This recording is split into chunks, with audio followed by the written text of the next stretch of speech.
అందరికీ నమస్కారం. ఇవాళ మన స్టూడియోలో ఐకాన్ ఆస్ట్రాలజర్ గట్టిపల్లి సురేష్ బాబు గారు ఉన్నారు. గురుగారితో మాట్లాడదాం. గురుగారు నమస్కారం. జై శ్రీమన్నారాయణ. 2025 ఫిబ్రవరి మాసం చివరగా మీనరాశి వారికి ఎలాంటి ఫలితాలు ఉండబోతున్నాయి గురుగారు? తప్పకుండా ఇది ఎట్లా ఉంటుందంటే, రాసులు అనేటప్పటికి ఎట్లా ఉందంటే 12 రాసులు సర్కిల్ ఎలా ఉండేది అంటే వాటికి స్క్వైర్గా ఉండదు, రౌండ్గా ఉంటుంది. భూగోళం ఎలా ఉంటుంది మనకి అలా రౌండ్గా ఉంటుంది అనమాట. అంటే ఇది చివరి రాశి, ఇది మొదటి రాశి అనేది ఏమి ఉండదు. కాకపోతే తొలిగా వచ్చేది మేషరాశి, చివరిగా వచ్చేది మీనరాశి. అయితే దీనికి ఆ రౌండ్గా ఉండడం వల్ల ఏది మొదటిది ఏది చివరిది కూడా అర్థం కాదనమాట. ఖగోళ శాస్త్రంలో రాసులు అనేది రౌండ్గా ఉంటాయి. మనకి తీసుకొని వీళ్ళు సృష్టించేసి ఇక్కడ మనకి డిజైన్ ఏంటంటే ఎట్లాగా ఉంటే అట్లా మనం మార్చుకోవచ్చు. కానీ గ్రహాలన్నీ కూడా ఇలానే ఉంటాయి, స్క్వైర్గా ఉండవు, అవి రౌండ్గా ఉంటాయి అన్నమాట. గాజు రూపంలో ఉంటాయి గ్రహాలన్నీ. అయితే అవి ఖగోళంలో మనకి ఔటర్ రింగ్ రోడ్ ఎలా అయితే ఉంటుందో అలా తిరుగుతూ ఉంటాయి అన్నమాట. ఒక గ్రహానికి ఇంకొక గ్రహానికి సంబంధం లేకుండా తిరుగుతుంటాయి. కాకపోతే ఒకటేసారి ఒకటే ఇంట్లోకి ఒకటే గాడి మీదకి 4-5 గ్రహాలు వస్తాయి. కాకపోతే ఇప్పుడు ఈ ఒక 2025 సంవత్సరంలో 6-7 గ్రహాలు ఒకేసారి ఒకే రాశిలోకి వస్తున్నాయి. అదొకటి ప్రభంజనం అని చెప్పవచ్చు. మన ప్రపంచానికి కూడా ఏమవుతుంది, కొత్తగా ఏమైనా జరగబోతుందా అని చెప్పవచ్చు. అయితే దాంట్లో ఒకటి మన ద్వాదశ రాశుల్లో ఒకటి మీనరాశి. ఈ మీనరాశి వాళ్ళకి రానున్నటువంటి కాలం ఏదైతే ఉందో, ఈ మార్చి 29వ తారీఖున శని భగవానుడు సంభవిస్తాడు. శని భగవానుడు మీనరాశిలోకి రావడంతోనే వీళ్ళకి శని భగవానుడి యొక్క కృప వల్ల శని స్టార్ట్ అవుతుంది. వీళ్ళకి అష్టమ శని కాకుండా, అంతాష్టమ శని కాకుండా శని దశే స్టార్ట్ అవుతుంది అనమాట. వీళ్ళకి శని మహర్దశని చెప్తారు. దానికి 19 సంవత్సరాల పాటు ఉంటుంది. అలా అని చెప్పేసి చాలామంది భయపెడుతూ ఉన్నారు. కానీ అలాంటి బాధలైతే మీనరాశికి లేవు. మీనరాశిలో శని భగవానుడు మంచి చేస్తాడు. ఎవరు కూడా మీనరాశి వాళ్ళు భయపడే అవసరం లేదు. మీనరాశిలో శని భగవానుడు 2.5 సంవత్సరాలే ఉంటాడు. 2.5 సంవత్సరాలు ఉన్నా మళ్ళీ వెనక్కి ముందుకి అటు ఇటు తిరుగుతూనే ఉంటాడు, ఇబ్బంది లేదు. అందువల్ల అష్టమ శని, అర్ధాష్టమ శని, లేకపోతే శని భగవానుడు శని దశ, శని మహర్దశ అలాంటివి ఏమీ బాధించవు. కుంభరాశిలో శని భగవానుడు ఉంటే బాధించేంత తీరిగా మీనరాశిలో శని భగవానుడు బాధించడు. ఇది గుర్తుపెట్టుకోవాలి అందరూ. చాలామంది భయపడుతూ ఉన్నారు. పిండి వంటలు కూడా చేసుకుని తింటున్నారు ఈ మధ్యన. నేను చూసా మీనరాశి వాళ్ళు పిండి వంటలు వండుకొని తినడం అంటే 19 సంవత్సరాల పాటు మేమేం తినలేమేమో, మొత్తం కోల్పోతామేమో, ఆరోగ్య స్థితిగతులు ఉంటాయేమో, అందరూ దూరం అవుతారేమో. అంటే పక్క రాశిలో ఉన్నప్పుడు అలా లేనిది మీ రాశిలోకి వచ్చినప్పుడు ఎందుకు తోటలాగా అలా అయితే ఏమి ఉండదు. మీనరాశిలో శని భగవానుడు బాగుంటాడు, వాళ్ళకి మంచి చేస్తాడు. అలానే మీనరాశి వారికి గురు బలం కూడా ఎక్కువ ఉంది. మొదటి సంవత్సరంలో గురు బలం బాగుంది, బుధ బలం ఉంది, రవి బలం ఉంది. అలాంటప్పుడు శని భగవానుడు ఏం చేస్తాడు? పెద్ద బాధించడు, కాతే చేస్తాడు. ఎలాంటిది?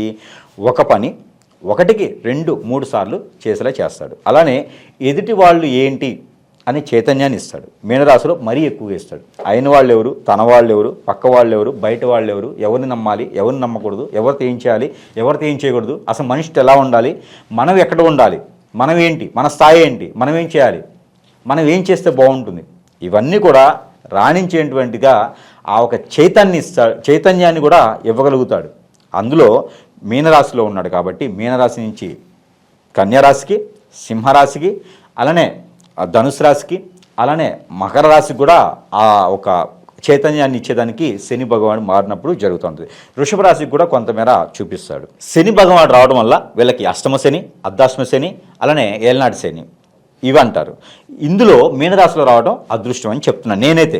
నా ప్రెడిక్షన్ ద్వారా అయితే అందరికీ, ద్వాదశ రాశులు వారి అందరికీ కూడా శని భగవానుడు మీనరాశిలో రావడం వలన అదృష్టం వస్తుంది. ఇది ఖచ్చితంగా గమనించుకోండి.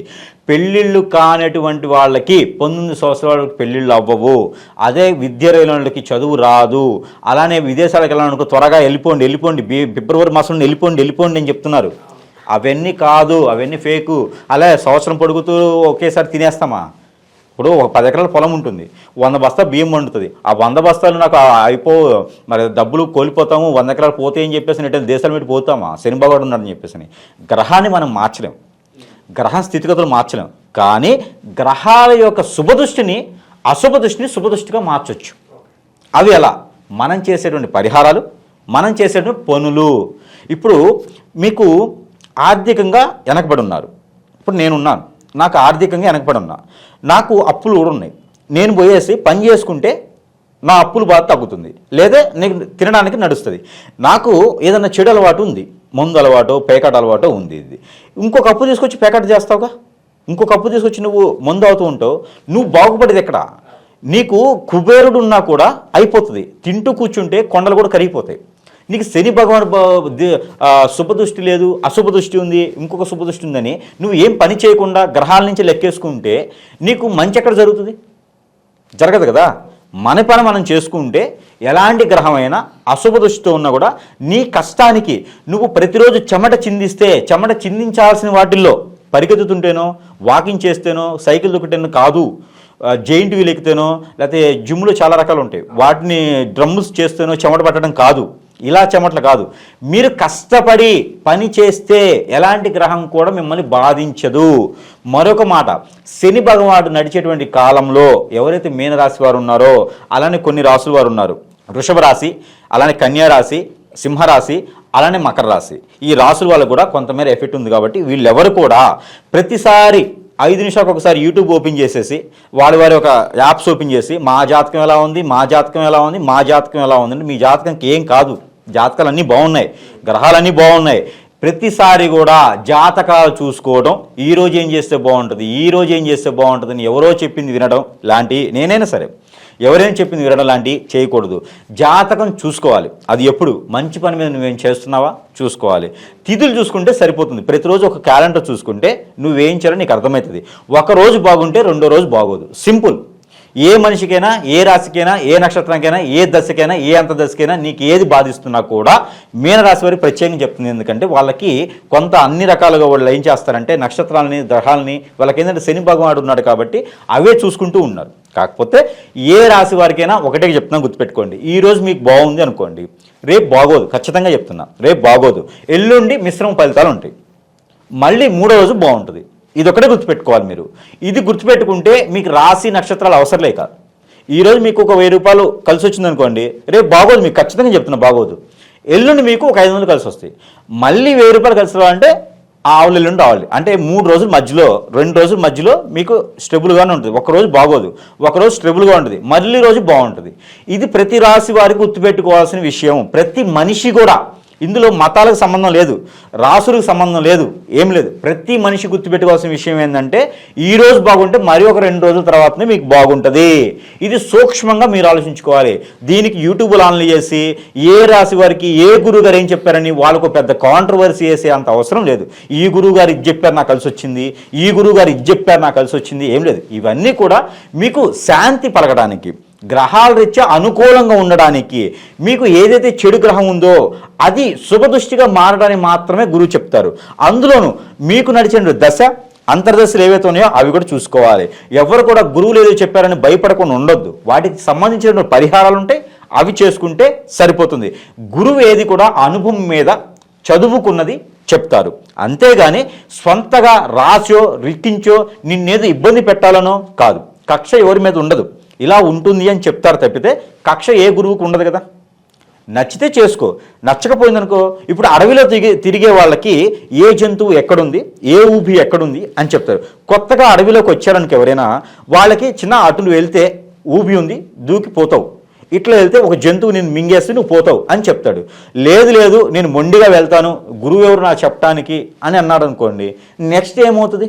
అందుకని గురువులు ఏది కూడా చైతన్యం కోసం చెప్పేది మాత్రమే ఉంటుంది. కాబట్టి అందులోనూ మీనరాశి వారు పర్టికులర్గా ప్రయత్నం చేసుకోవాలి. ఏది కూడా నమ్మవద్దని చెప్పలా, కానీ మనకి మనం కూడా చేసుకునేటువంటి క్రియలు, ప్రక్రియలు, అలానే దశలు, అంతర్దశలు చూసుకొని దానాలు, యజ్ఞాలు, యాగాలు, పూజలు, హోమాలు ఇవన్నీ చాలా ఉన్నాయి, జపాలు, ఏదైనా పరిహారం ఉంటుంది. మతాలతో సంబంధం లేకుండా వారి వారి ఆలయంలోకి వెళ్ళేసి ఆ దేవాది దేవుణ్ణి మనం వేడుకుంటే ఆయన ఖచ్చితంగా మీకు పాజిటివ్ శుభదృష్టి అనేది ఇస్తాడు. కాబట్టి అన్ని రకాల రాసుల వారికి బాగుంటుంది. అలానే మీనరాశి వారికి కూడా బాగుంటుంది. మీనరాశి వారికి ప్రత్యేకంగా చెప్పినట్టయితే మత్స్యకాశి అనే యోగం కూడా వీళ్ళకి వస్తుంది. ఈ మత్స్యకాశి అనే యోగం ఎప్పుడు వస్తుందంటే 14వ తారీఖు ఫిబ్రవరి మాసం నుంచి 20వ తారీఖు ఫిబ్రవరి మాసం వరకు ఉంటుంది. ఎలాంటి గ్రహస్థితులు బాగలేనటువంటి వారికి కూడా ఈ యోగం వర్తిస్తుంది. కాబట్టి ఎవరైనా విద్య, ఉద్యోగం, వ్యాపారం ఆరోగ్యపరంగా విదేశాలకు వెళ్ళాలనుకున్న వాళ్ళు ఎవరైతే ఉన్నారో వీరందరికీ యోగం వరిస్తుంది. ఎలాంటి గ్రహస్థితులు ఉన్నా కూడా యోగం వరిస్తుంది. కాబట్టి ప్రతి ఒక్కరు మీనరాశి వారు ఈ ఫిబ్రవరి మాసంలో యోగం వరిస్తుంది. కాబట్టి ఎవరైనా ఉంటారో వారందరూ కూడా ఎక్కడైనా మీకు సమీప దూరంలో నది, చెరువు, వాగు, ఎలా కుంటలు, అలానే కోనేరులు, బ్రహ్మగుండాలు ఏవైతే ఉన్నాయో వాటిలో ఒక్కసారి ఏదైనా ఒకరోజు స్నానం ఆచరించినట్లయితే యోగాలన్నీ కూడా వారికి వరిస్తాయి. గ్రహరీత్యా దోషాలన్నీ తొలగిపోతాయి. వాళ్ళకి రోజున వచ్చేటువంటి గ్రహాలనిచ్చా ఉన్నటువంటి అశుభ దృష్టి కూడా శుభ దృష్టిగా మలుచుకునేందుకు ఉంటుంది. కాబట్టి వారందరికీ కూడా బాగుంటుంది.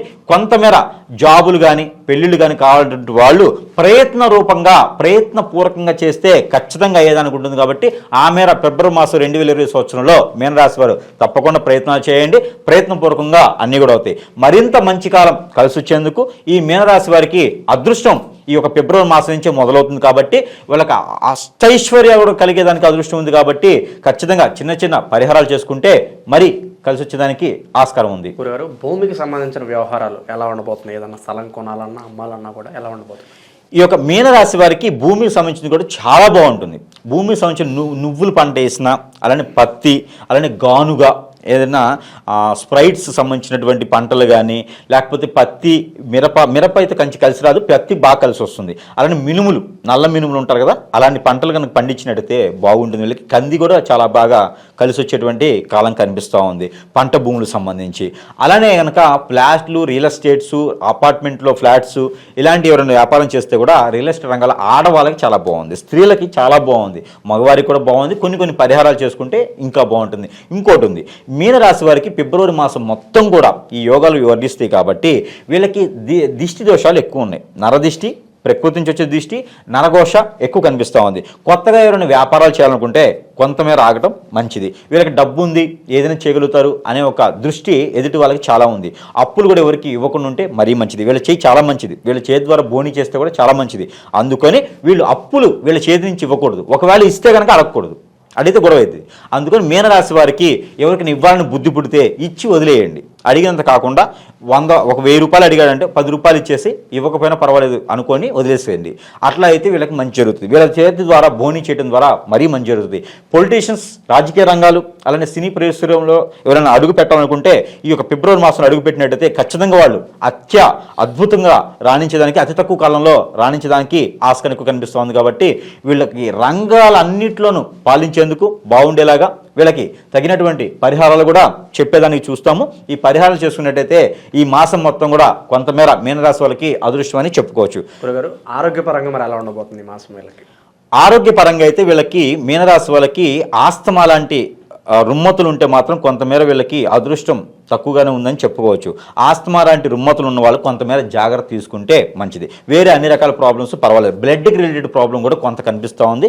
ఈ రెండింటికి సంబంధించినటువంటి ఆహార మార్పులు చేసుకుంటే సరిపోతుంది. అలానే గ్యాస్ట్రిక్ ట్రబుల్ కూడా కొంతమేర కనిపిస్తూ ఉంది. కాబట్టి సరైన సమయంలో ఆహారం తినడం కానీ, ఏదైనా తాగే విషయంలో కానీ సరైన సమయంలో ఆహారం తీసుకున్నట్లయితే వీళ్ళకి కొంతమేర వెసులుబాటు కనిపిస్తుందని చెప్పొచ్చు. అలానే గ్రహరీత్యా దోషాలకి అన్నీ తొలగిపోయేదానికి, యోగాలన్నీ వరించేదానికి, గ్రహరీత్యా అశుభ దృష్టి శుభ దృష్టిగా మలుచుకునేందుకు, అలానే రుమ్మతులు, చిన్న రుమ్మతులు, అలాంటి దిష్టి దోషాలు ఏమైనా ఉన్నా కూడా తొలగిపోయేందుకు మనం పరిహారం కూడా చెప్పుకుందాం. ఈ పరిహార నిమిత్తం కూడా మనం చూసినట్టయితే కనుక ఏదైతే మీకు సమీప దూరంలో అమ్మవారి ఆలయం ఉంటుందో, ఏదైనా పర్వాలేదు, అమ్మవారి ఆలయం ఉంటే చాలు. అలానే గాయత్రి మాత కావచ్చు, అలానే సరస్వతి మాత కావచ్చు, అలానే కనకదుర్గ అమ్మవారు, లలిత అమ్మవారు, అలానే ఏ అమ్మవారు కనిపించినా కూడా, పార్వతి అమ్మవారు, ఎక్కడైనా సరే మీరు ఒక్కసారి మంగళవారం కానీ, లేదా శుక్రవారం కానీ, ఆదివారం కానీ కుంకుమార్చన చేయించినట్లయితే బాగుంటుంది.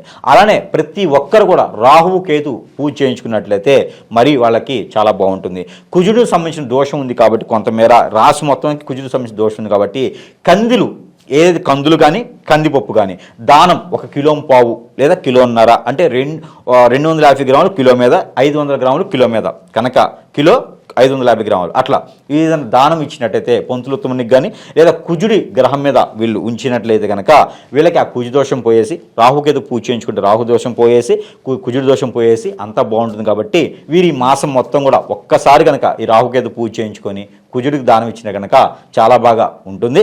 అలానే కుజునికి కాకుండా నవగ్రహానికి మొత్తం కూడా మనము 9 గ్రహాలు ఉంటాయి. 9 గ్రహాల దగ్గర కూడా అభిషేకం చేసి లేకపోతే వీళ్ళు కనుక దీపారాధన చేసినా కూడా కలిసి వస్తుంది. 2 ఒత్తులు వేయాలి. ప్రతి గ్రహం దగ్గర ఒక మట్టి ప్రమిది పెట్టి 2 ఒత్తులు వేసి నువ్వుల నూనెతో కానీ కోకోనట్ ఆయిల్తో కానీ దీపారాధన చేసినట్లయితే వీళ్ళకి అద్భుతమైనటువంటి ప్రతిఫలాలు వచ్చేలాగా ఉంటుందన్నమాట. మొక్క ఎప్పుడు వేస్తారు మానైపోతుంది, అంత ప్రతిఫలాలు వచ్చేలా ఉంటుంది. కాబట్టి నవగ్రహాల దగ్గర గురువారం లేదా శనివారం లేదా ఆదివారం ఫిబ్రవరి మాసం మొత్తం కూడా ఈ దీపారాధన చేయడం ద్వారా అదృష్టం అనేది కలిసి వస్తుందన్నమాట. అలానే మనకి వీళ్ళు ఏదైతే కందులు ఉన్నాయో ఇవి దానం ఇచ్చినట్టయితే బాగుంటుంది. అదైతే ఫిబ్రవరి మాసంలో కందులు పచ్చిగా వస్తాయి కొన్ని, అవి కూడా పచ్చి కందులు దానం ఇచ్చినా కూడా చాలా మంచి జరుగుతుందన్నమాట. అలానే వీళ్ళు కందులు దానం చేస్తే సరిపోతుంది.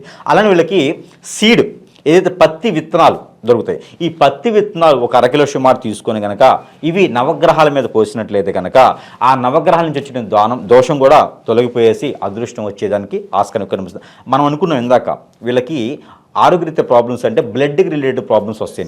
ఆ బ్లడ్కి రిలేటెడ్ ప్రాబ్లమ్స్ రాకుండేందుకే ఈ పత్తి విత్తనాల దానం ఇది చేస్తే సరిపోతుంది.